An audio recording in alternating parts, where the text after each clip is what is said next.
Pelaksanaan hari pertama pembatasan sosial berskala besar atau PSBB di Banjarmasin, warga yang masuk ke wilayah kota Seribu Sungai ini diperiksa ketat petugas Baisukan Jumat 24 April 2020. Salah satunya di pintu masuk perbatasan wilayah Banjarmasin dengan Kabupaten Banjar di Kecamatan Sungai Tabuk. Meskipun bulan Ramadan.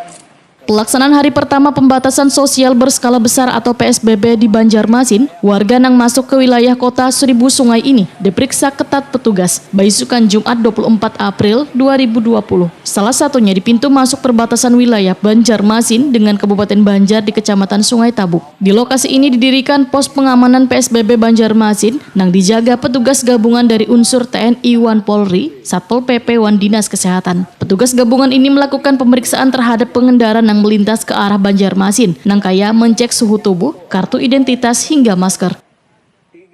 Untuk sementara waktu tidak untuk memasuki wilayah kota Banjarmasin.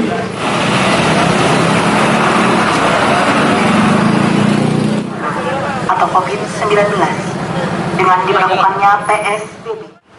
Wali Kota Banjarmasin Ibnu Sina, Waitakoni Prima TV memadahkan penjagaan di perbatasan ini sangat diperlukan untuk memastikan agar warga yang melintas menggunakan masker juga mentaati aturan-aturan transportasi selawas PSBB. Ibnu Sina menegaskan pengendara roda 2 dilarang berboncengan. Wan kendaraan roda 4 kapasitas penumpangnya hanya 50%. Selama PSBB pun akan diberlakukan jam malam mulai pukul 21 WITA hingga pukul 6 WITA. Politisi PKS ini pun menginginkan agar masyarakat yang kada berkepentingan keluar rumah selawas pemberlakuan jam malam agar tetap berada di rumah, kecuali mencari bahan pangan untuk keperluan rumah tangga.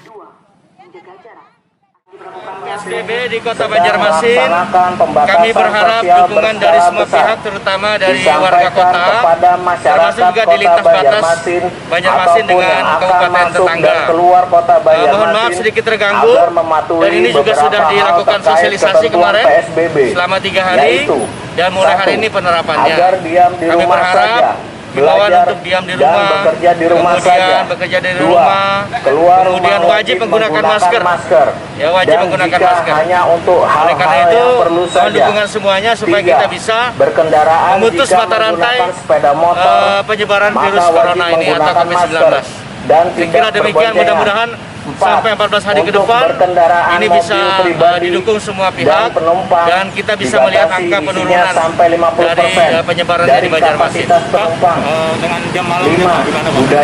Ya, memang hari ini juga sudah kita mulai untuk jam malam, berlaku dari jam 9 malam sampai jam 6 pagi. Jadi diharapkan yang tidak berkepentingan silakan di rumah saja, ya. Kemudian juga untuk petugas-petugas kita akan melaksanakan patroli nanti keliling-keliling untuk memastikan masyarakat. Ibnu Sina berharap bila ada warga yang ditemukan kurang sehat maka petugas medis langsung turun tangan untuk melakukan pemeriksaan. Jika warga tersebut memiliki keperluan ke Banjarmasin, maka alamat yang bersangkutan harus dicatat oleh petugas.